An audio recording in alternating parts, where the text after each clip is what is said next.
Despite the lack of movement in the crypto markets, there are subtle signs that something big might be on the horizon. In this week's weekly analysis, we'll uncover hidden patterns in Bitcoin, the total market cap, and alts that could hint at the next major move, and stick with me to get ahead of the game. This is for entertainment purposes, not financial advice. So since the last video, we got in some movement, so let's just break it down. I redid all my charts once again, as I do every single week, spending about 15 hours a week just on breaking down the charts just for you guys. So let's get straight into it. So the monthly just closed, so we got some good closures. What happened?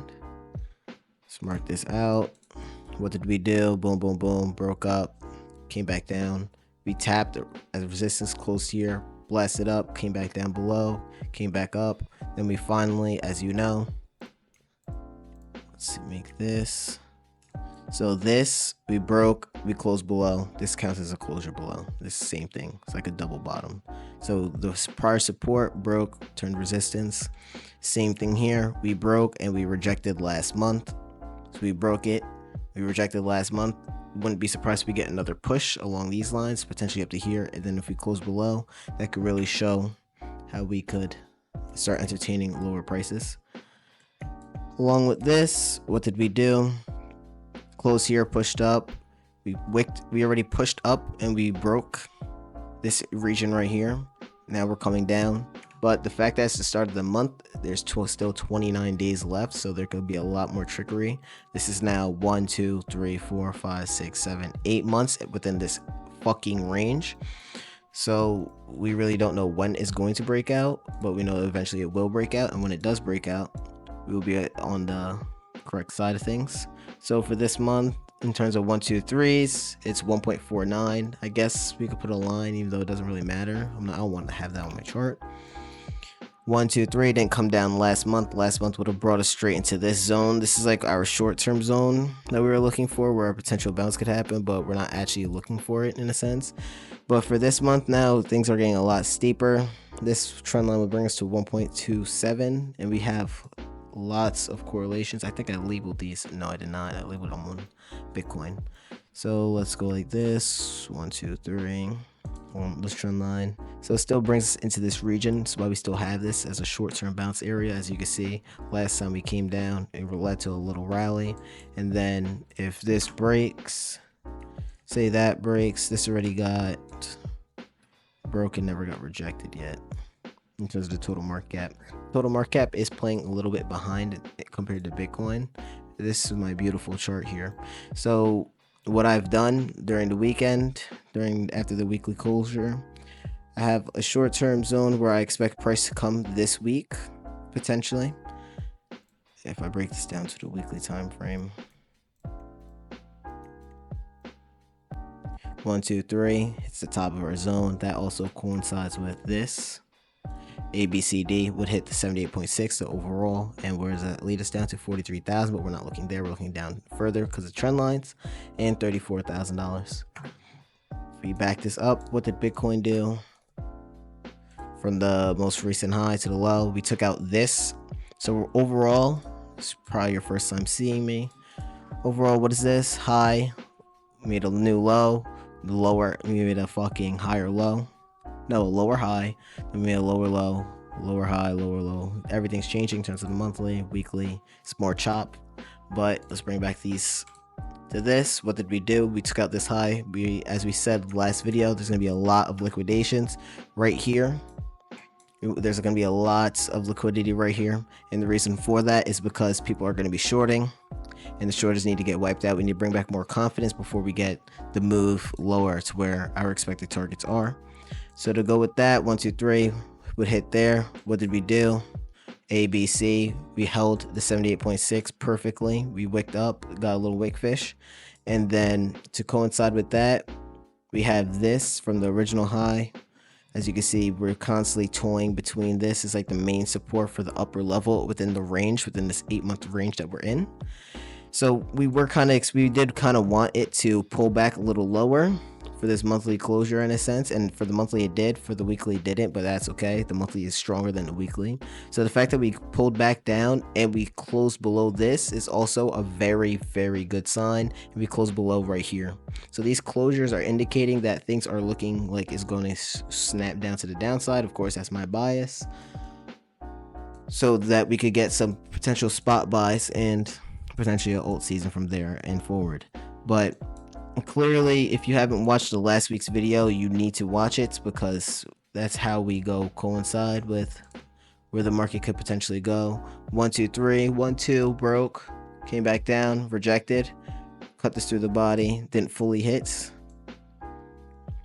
It hit, but if you'd, all depends on how you draw it. If you drew it straight here, you would have missed your entry. Okay, boom, boom, boom, boom, boom. What did I see? And of course, we still have this classic double bottom that everyone has on their charts. So you have 1 2 3 head and shoulders. But if we come down to here, this would also be a shoulder head shoulder where we could get a potential bounce. That's what I was looking at right here, a potential trade on the cards. So what do we have? 1 2 3. We pushed up, broke. This broke, we rejected to the wick. Push this up further, as you can see, to here, through the body to this wick. We can see another push, and that would fill in this breakout. And if that happened today, but more than likely not, it seems like we're going to close at the doji. The market doesn't really know what it wants to do, and I would not be surprised if we get another leg down. Taking a long here is risky because there's going to be a lot of long liquidations right here within this region, but it's worth a shot because you have a shoulder head shoulder potential to even come back up, but a lot of people will be looking in that direction. So that's something that you would have to be careful about, but there's no 100% trading strategy in a sense. So let's go back to this beauty, this monster. And so each of these zones, I have fibs to match them up. I don't think I saved them because it really wasn't necessary. Yeah, I did not save them because it's not necessary. But the fact that we're holding the 78.6, it doesn't matter if we get another push up. Like, the fact that we have 4 days left and we immediately started coming down, it's not even like we have a wick. We literally don't have a wick. It's just a Maribosa, which is bringing a lot of shorters. So I really would not be surprised if we did come up and take out this high, this current high, because there's going to be a lot of shorters in. But the market doesn't have to do that. If you go to the original 1 2 3, we're holding. If we come back and up, tap right here, and this could potentially hold. As you can see, the original trend line, of course, factoring the wick fishes, it has been holding very strong. As you can see, the market structure has changed. We're not going up, we're not going to the moon as of right now. At least I don't believe so. If we go short term, bullish fib, ABC, you still have to come back down to around 55. My area I think I was looking at for this short-term support would be, let me delete this, 56.32 to 55.34. This is where I put my stop loss in a sense, only because I want it below this wick. Ethereum's looking kind of beautiful. As you can see, this is our original chart. If you haven't watched our previous videos, you have to watch them to stay up to date. You have to watch them. So what do we have is I just did a quick little breakdown from the absolute high to this wick. I'll draw it again. What did we do? We tapped it. So technically what my theory is that Ethereum is running ahead of the game compared to the total market cap, because Ethereum's really right here. Bitcoin is pushing up a little further compared to the total market cap. They're not in the same game. They're not playing the same game right now. And the total market cap last week, we got the perfect spike finally, and we tapped this trend line that we wanted. We got the perfect rejection right into our zone, and X marks the spot right here that we had from last week. So technically speaking, we come to reject this trend line now. For this week, it'd be 1.87847. We wouldn't take out the low, but at this point, you want the range to break. So this wouldn't hold, but if it holds, it would hold here in a sense. That's what we'd be looking for. Let's see. What else did we have? A lot of trend lines, So then that would be Ethereum was this spike. Let's bring over here. So since Ethereum already rejected this trend line once, what do? We cut it down through the body.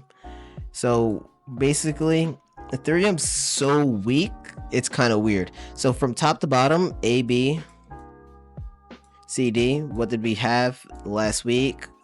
A, B, C, we hit the 78.6, spiked up above from this trend line, rejected this trend line because you ignore this insane manipulative fucking wick that got filled too. So then we came back up, rejected, and now we have a bearish engulfing. So whenever it's like this is still closed as a doji. Then next week it could come down and just fill the whole thing.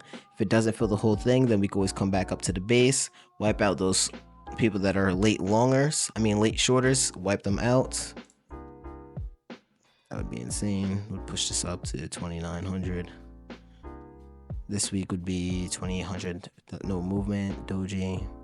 Reject the base over here. That's interesting. Okay, so this trend line, this main trend line, is still outstanding. This is a bullish trend line. Yes, we broke, and I don't have it pushed through wick to wick, even though really and truly should. Because if we do factor that in, this week would be 33.69 and so forth as it keeps going up. But for now, let's just leave it like that because the structure has changed. And from the original A, B, C, we held the 78.6, did 3 spikes, 3 drives.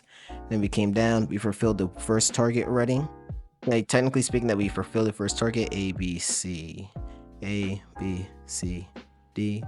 It should be A, B, C. As you can see, next week would be pinpoint. Then you want to factor this extra drive in. That's how you get the spikes. And that's a clear level of resistance. 1, boom, reversal area. But let's bring this back to how it was.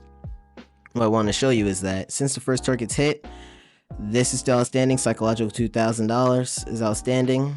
And we also coincide with this smaller fib. As you can see, we have a minus 27%. And we also have this minus 61.8% right here.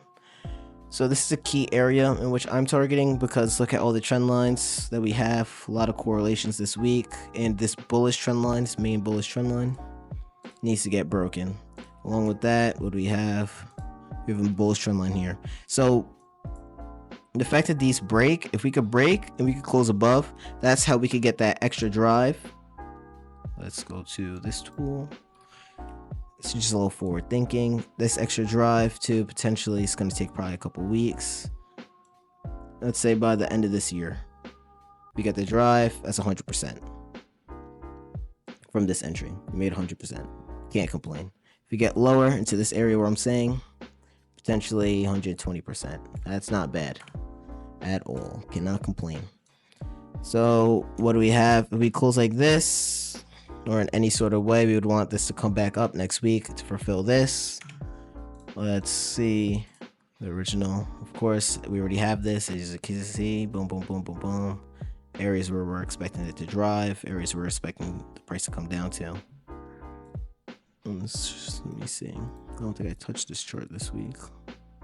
Yeah, I didn't clean this one up because I recently purchased 4 charts to clean things up. I only really cleaned up this beautiful chart.